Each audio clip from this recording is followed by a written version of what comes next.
Lancaster's Forbidden Files. Classified, Level Black, Operation ICE Coffin, Date, 17th of January 1986.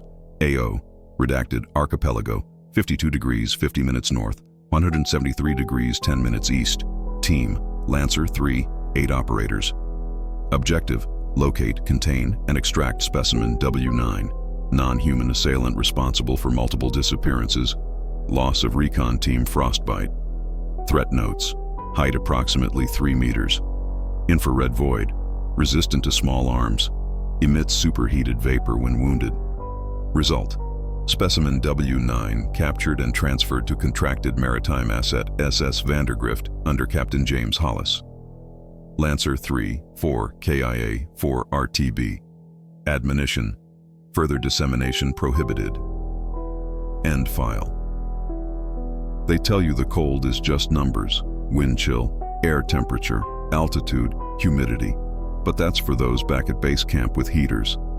Out where the ice ends and the black water starts, the cold has a mind of its own. It tests every moving part until something fails. Metal freezes, batteries die, transmissions fail. We inserted at first light, all 8 of us folded into a helicopter that groaned like an old ship's hull. The pilot set us down on a run of blue ice and never asked why we were the only ones stupid enough to want off. The sun looked close enough to touch, a hard white coin that gave no heat. Ahead, the archipelago lay like a broken jaw, and in its teeth was the canyon that had eaten recon team Frostbite. We carried everything that makes hard things possible. Foam charges, pressure nets, halogen towers, a portable halon unit, and a steel crate the size of a pickup bed. Our coffin, triple-jacketed, plumbed for cryo. On paper, capture ops follow a flowchart. On ice, the chart is a rumor. We followed their last ping into a slot canyon that had never seen summer. The walls glittered like cut glass. Radios chattered and then gave up. The wind died. It always does right before the bad part. The smell found us first, burnt plastic and wet fur with a sweet thread of antifreeze. It got in behind your teeth. Reeves went pale and made the sign he only makes when he thinks he's already dead. I told him to keep walking. Command voices work even when you don't believe them. The team's plan was simple until it wasn't. Flood the canyon with hard light, force specimen W9 into the pressure net, foam the floor so it couldn't get traction, dump halon until it stopped breathing like a furnace, then drag what was left into the crate and pray we could keep it asleep.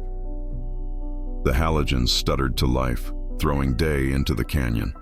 The snow looked blue and surgical.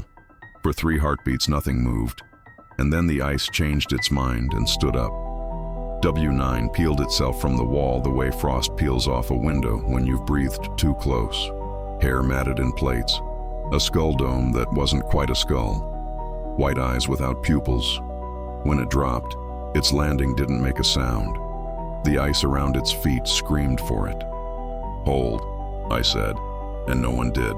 Knox fired first. The round sparked, not off armor, but like we were hitting wire buried under hide. Steam bellowed from the thing's wounds, smelling metallic, hissy like a hot kettle left bone dry. The pressure net went in. W9 stepped through it, and the nylon smoked. Our foam charges erupted, and the floor went from ice to tacky glue. Its feet tore free like it was shedding shoes made of skin. It didn't run.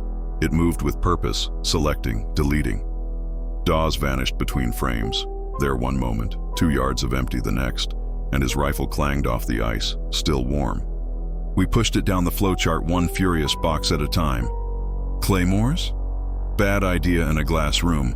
Reeves' harpoon dart hit under the collarbone.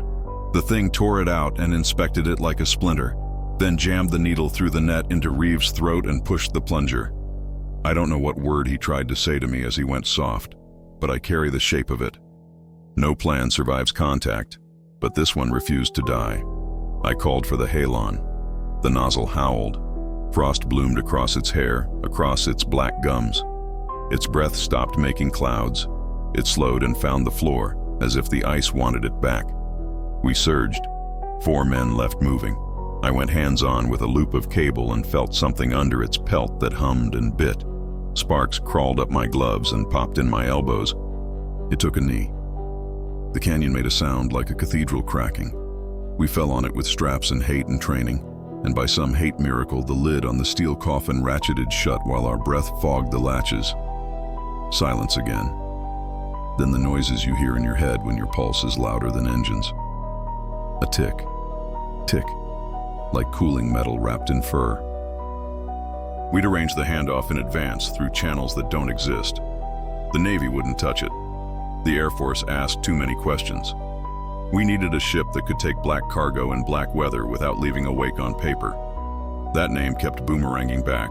SS Vandergrift, Merchant Marine, Contractable, Captain James Hollis. 20 years at sea. No nonsense, no questions. We moved at night, following the blue-white glow of our own halogens, dragging the crate on runners. The bay harbored black water and floating crusts that knocked together like bones.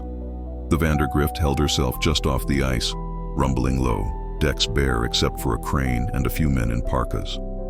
One of them stood at the rail with a cigar cupped in his palm, the ember a single star in a sky that had given up. He looked at us like a man looks at a storm he respects.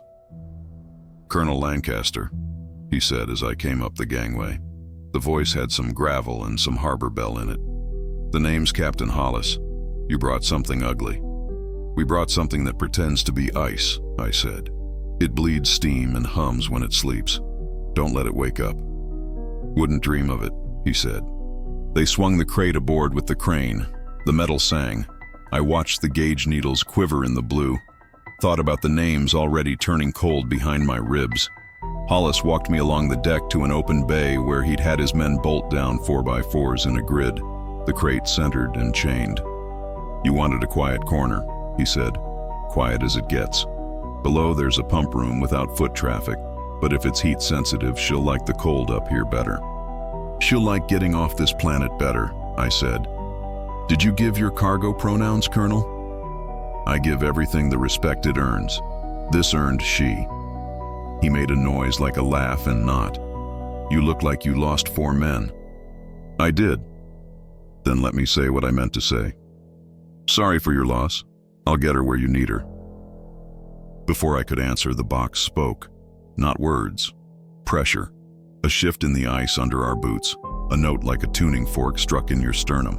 The gauge for internal temp twitched up 1 degree and stopped. My mouth tasted like copper. "She waking up?" Hollis asked. "Waking up is a human word," I said. "This is the part where she decides if she likes your deck." He stepped to the crate and laid his palm on the steel. It was a stupid move, and the sort of thing men do when they want to prove they aren't afraid. I almost told him to cut it out. Then his eyes widened, but he didn't pull back. "Feels wrong," he said softly, like holding a live wire that forgot which way was ground. The starboard halogen flickered. A shadow passed inside the crate. Not a shape you could name, just wrongness moving. Jensen swore. One of Hollis's deckhands took 3 steps back and never stopped, feet tangling in line, going over the side. I lunged, caught his parka hood, and felt the weight of the ocean try to take both of us. Hollis got a fist in my belt and pulled like a man drags a friend out of a bar fight. We flopped onto steel and the deck came back into focus. Behind us, the sound of metal complaining. Chains stretched. The crate's front grinned a 1/4 inch. "Kill the lights," I said. "All of them. Colonel, do it. She hates hard light. Hates being seen." The deck fell dark except for the ember on Hollis's cigar and the idiot moon. The note in my chest eased. The crate settled. The gauge stopped winding up. Hollis exhaled. "That's a neat trick." "It's not a trick." I spat into the scuppers, black rope arcing and freezing mid-drip. "It's a preference. She eats attention. You give her less, she chews slower." We buttoned the halon feed through the crate's service port, nested 2 more tanks, and wrapped the chains in rags to keep the metal from screaming when the hull flexed. Hollis had his men stand off. Then he stood with me at the rail while the ice talked softly to itself, and the ship's heart thumped through my boots. He offered me the cigar. I offered him the can of Copenhagen I keep when words aren't enough. "So this is how we met," he said finally. That's the line he uses now when he tells the story. Me and the army man with the coffin and the thing that hated light. "I've got a name," I said. "Yeah," he said, "and I've got cargo that calls itself a storm." We didn't shake hands then. Men who have seen death up close don't rush ceremony. We checked straps and gauges and tank pressures until doing became thinking and thinking became nothing. When the time came for me to go, orders are a kind of weather. They arrive whether you want rain or not. Hollis walked me back to the gangway. The deckhand whose life almost ended had found his footing again. He nodded in a similar way to a salute. Gratitude lives low in the body when the ocean almost takes you. I looked at the crate one last time. Something inside turned, lazy, deciding. "I've never lost a box I didn't want to lose," Hollis said. "You don't want to lose this one?" "I don't want to lose any," he said, "but this one makes me pray for good weather." "You pray, Captain?" "Only when the barometer lies." He offered his hand then. I took it, a good grip, the kind that says, if something under the deck decides to stop pretending to be asleep, I will stay on the line with you until it isn't. "The contractor will put different names on the paperwork," I told him. "They'll call this cargo geological equipment or a turbine core. Men in offices love a lie that fits in a crate." "And what do you call it?" Jim asked. I looked at the black water and the cold stars and the breath of something in a steel box trying to imagine itself free. "An introduction," I said. The helo came back, beating hard air into shape. I climbed in with the last of my men and another set of ghosts. As we lifted, the Vandergrift shrank to a toy in the night, cigar ember and all. The crate glinted once like an eye winking shut. Years later, when we stand in other kinds of fog and listen to things with too many teeth talk through the dirt, Hollis will say, "You remember the cold that had a mind?" I'll say I never left it. That was the day the line ran between us. Army and ocean, hunter and hauler, and the thing in the coffin had more to do with our friendship than any oath. He took her home. That's his chapter to tell, the log that bleeds black and the net that wasn't rope. Mine ends on the rail of a ship that agreed to carry something that should have stayed a rumor, and a handshake that made the rumor our problem. Thank you for stepping into the shadows with us.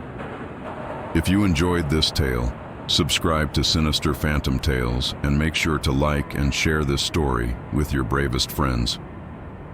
New hauntings emerge every Monday, Wednesday, and Friday, so stay close. The next tale may be darker than the last. Every story you hear is original, born from the blood-soaked soil of Tehama County, the cursed woods of Lassen National Forest, and the ancient secrets beneath Mount Shasta. These are not just stories. These are sinister phantom tales. Sleep tight.